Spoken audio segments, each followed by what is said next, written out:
Welcome back to the math warriors. आप सभी लोग आज जो फॉर्म चालू हो रहा केवीएस का केंद्रीय विद्यालय का साइट खुल चुकी है, लेकिन अभी उस पर जो है मतलब लॉगिन आईडी जो प्रीवियस खुली नहीं है। ठीक है, वो पुराने जो केवीएस के पहले से ही जो है टीचर वगैरह उनके लिए है, अभी ऑफिशियल नहीं खुली है, तो परेशान मत होइएगा। दूसरी अगर हम बात करें, चीज़ों को समझें अगर हम बहुत अच्छे से, तो उसका जो डॉक्यूमेंट्स हैं उसकी अगर हम बात करें, बहुत सारे लोग बहुत कुछ बता रहे हैं, लेकिन उनके चक्कर में आप ना पड़े। सिंपल सा ये वीडियो देखें और इसको समझें कि एक एक कागज़ कौन से आपको चाहिए। ठीक है, तो इससे आपको ये होगा कि आपके सारे डाउट्स क्लियर हो जाएंगे, किसी भी प्रकार का कोई डाउट नहीं रहेगा। अब कोई बोल रहा है कि ओबीसी का ऐसा सर्टिफिकेट होना चाहिए, वैसा होने, मैं आपको सिंपल सा बता रहा हूँ, साइड स्क्रीन में आपको लिख भी दे रहा हूँ। आपको इतने ही डॉक्यूमेंट्स चाहिए और आप लोग इतने कागज़ अपने पास रखें और उसके बाद फॉर्म भर दें। यही सारी डिटेल भरवाता है हमेशा।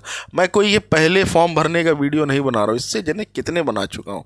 ऐसे ही नहीं, मेरे 35,000 सब्सक्राइबर और 6 मिलियन से ज़्यादा व्यूज हैं, क्योंकि लोगों को भरोसा है। तो आप भी करें, समझे चीज़ों को। 10th का आपका सर्टिफिकेट और मार्कशीट, दो चीज़ें अब एक ही साथ आने लगी। पहले क्या था, ये आपको डीवी में भी ज़रूरत पड़ेगी, वही कागज़ बता रहा हूँ। और यहाँ पर जो नंबर भरने को आएगा जब आप फॉर्म भरोगे, तो इसमें सर्टिफिकेट नंबर आ सकता है या मार्कशीट नंबर, तो दोनों ही आपके पास होने चाहिए। ठीक है, और जो नाम है आपका, पिताजी का नाम है, डेट ऑफ बर्थ है। और कुछ महिलाएं जो है फर्जी में परेशान हो रहे हैं, उनका भी डाउट क्लियर। जैसे कुछ पहले क्या होता था, कुमारी लगाया जाता था, तो कुमारी आशा देवी या कुछ भी। ठीक है, अब उनका क्या हुआ, हाई स्कूल में लगा था, इंटर में लगा था, बोली कि सर ग्रेजुएशन में कुमारी जो है नहीं लगा है। ठीक है, तो अब अगर कुमारी नहीं लगा, कुमारी से कोई लेना देना, आपका लगा हो ना लगा हो, उससे डीवी में कभी कोई फ़र्क नहीं पड़ेगा, बिल्कुल विदाउट एनी टेंशन। लेकिन अगर आपके नाम में कोई त्रुटि है तो उसको ज़रूर संशोधित करा लें। और हाई स्कूल की ही मार्कशीट देखकर आपके सारे कागज़ चेक होते, चाहे वो ग्रेजुएशन का हो चाहे 12th का हो।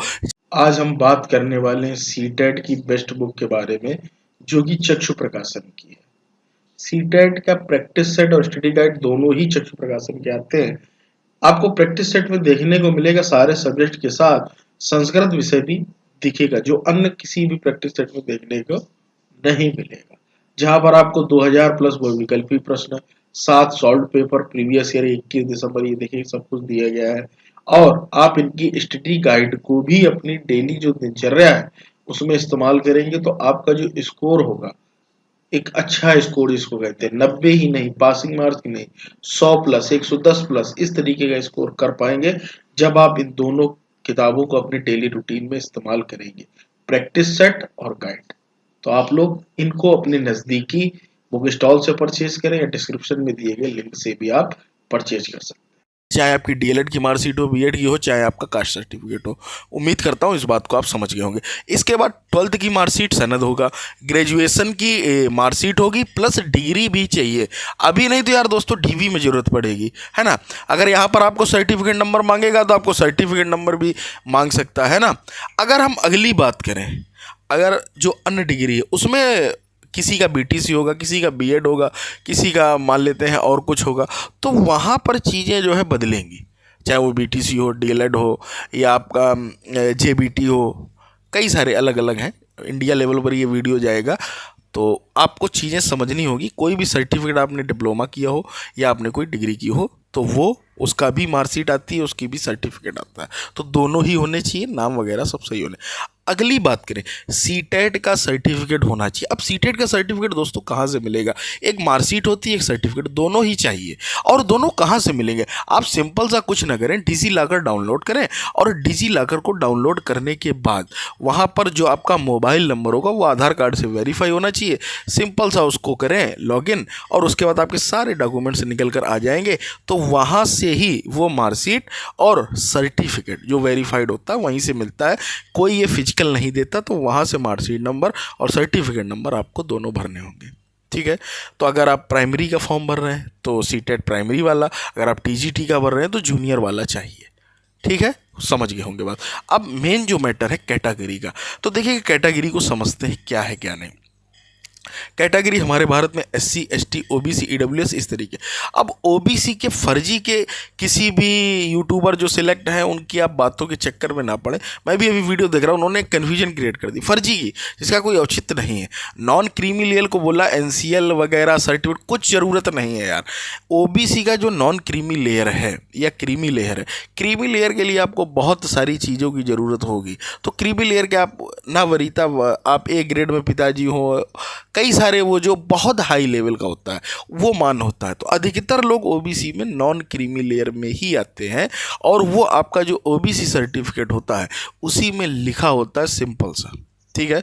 तो उसके चक्कर में ना पड़ो, अलग से कोई सर्टिफिकेट नहीं बनता इसका। अगर हम बात करें EWS की, और हाँ OBC की अगर आप हमसे पूछेंगे कि सर कि 1 साल का होना चाहिए 2 साल, ऐसा कोई वैधता नहीं है। केवल EWS का ऐसा है जो 1 साल का ही होना चाहिए, वो भी वित्तीय वर्ष का माना जाता है। हाँ तो EWS में ऐसा है बात, बाकी चाहे आप OBC की बात कर लें, SC की बात कर लें, ST की, ऐसा कोई नियम नहीं कि 1 साल का ही होना चाहिए, कहीं कोई नियम नहीं। सिंपल सा जो आपका है वो चढ़ा होना चाहिए बस, आपका जो है नेट पर जो अभी के जो नए सर्टिफिकेट बन रहे हैं वो ऑफिशियल वेबसाइट पर चढ़े होते हैं। फिर भी आपको अगर किसी भी प्रकार का डाउट लग रहा तो नया बनवा लो, हफ्ते भर में बन जाता आजकल ऑनलाइन, तो कोई दिक्कत नहीं आने वाली। लेकिन मैं आपको क्लियर कर दूं, ऐसा कोई किसी प्रकार का कोई नियम OBC SC और ST में नहीं है। तो इस चीज़ को बहुत अच्छे से आप समझ लें।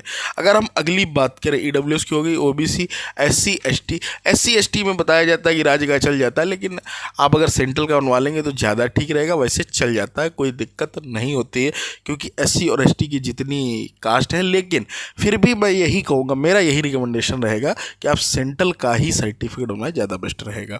अगली बात करें अगर हम मूल निवास की, मूल निवास प्रमाण पत्र, देखिएगा अभी तो नहीं लगेगा, लेकिन बाद में आपको इसकी ज़रूरत पड़ेगी निवास प्रमाण पत्र की, ठीक है। तो आप बनवा लो, ज़्यादा बेस्ट रहेगा। अभी आपको फॉर्म भरने में इसकी कोई ज़रूरत नहीं पड़ने वाली, ठीक है। तो आप ये बनवा सकते हैं, इसके लिए कोई वो नहीं है, क्योंकि आपका जब DV होगा, जब आप फाइनल सिलेक्शन लेते हैं इंटरव्यू वगैरह में, तो वहाँ आपको इसकी ज़रूरत पड़ सकती है। उम्मीद करता हूँ कि एक एक बात आप समझ गए होंगे। अब आप राइट डाउन कर सकते हैं, जो मैंने बातें पहले बोली हैं वही है। हाई स्कूल, इंटर, ठीक है, मार्कशीट सनद, ग्रेजुएशन मार्कशीट सनद, BTC या B.Ed जो भी आपने किया, DLED जो भी सर्टिफिकेट, डिप्लोमा सर्टिफिकेट प्लस उसका मार्कशीट सर्टिफिकेट दोनों आते हैं, वो होने चाहिए। अभी नहीं तो आपको DV में ज़रूरत पड़ेंगे, यहाँ काम चल सकता है। और उसके बाद CTET का जो प्राइमरी लेवल का है, जूनियर लेवल, दोनों की मार्कशीट सर्टिफिकेट डिजिलॉकर से आपको मिल जाएंगे। बाद बाकी अगर आप हम कैटेगरी सर्टिफिकेट की बात करें तो वहाँ पर आप लोगों का SC ST OBC EWS जिस भी कास्ट से आप बिलोंग करते हैं वो आपको ज़रूरत पड़ेंगे सभी के। लेकिन EWS का 1 साल का होना चाहिए, ये है इसमें नियम, बिल्कुल वित्तीय वर्ष का होना चाहिए। दूसरी बात अगर हम करें OBC की, तो उसमें ऐसा कोई नियम नहीं कि 1 साल का होना चाहिए, ऐसा कोई नियम नहीं है ना। और ST का जो है और SC का है, ये सभी आपको सेंट्रल रीजन के ही बनवाएं तो ज़्यादा सही रहेगा।